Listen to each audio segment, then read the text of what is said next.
The Action News starts with breaking news. As we come on the air, the breaking developments here. We've just confirmed the suspect in what was an active shooter situation in Hudson is now dead. Thanks for staying with us, everyone. I'm Paul LeGrone. And I'm Ashley Glass. We want to go straight to our Michael Paluska live near this scene in the Gulf Highlands neighborhood.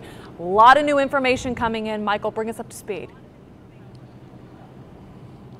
Ashley, Paul, as you guys have been reporting just a short time ago, the suspect in this shooting, this active shooter situation, is now dead. This is the command post behind me where Sheriff Chris Nacco expected to give us an update at 6 o'clock on exactly what happened.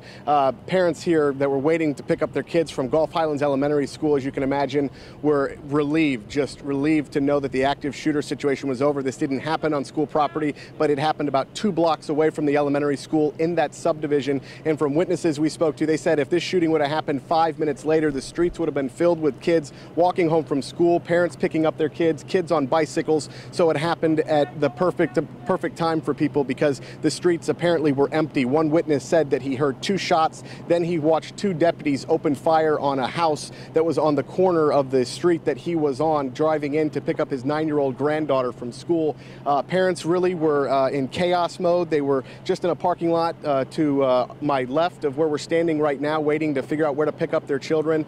And they are relieved, as I mentioned, that this active shooter situation is over. We don't know what started this. We don't know what the first call was. So there's definitely a lot of information that we're expecting to gather here in the next 30 minutes from Sheriff Chris Nacco. So what we do know is that the active shooter, the suspect, is dead. The scene is secure, and we're waiting to get information about how all this happened. And parents right now are grateful and probably hugging their children and getting them from the school buses and from the school after they were locked down since about 3 o'clock this afternoon. We're live here in Pasco County. Michael Paluska, ABC Action News.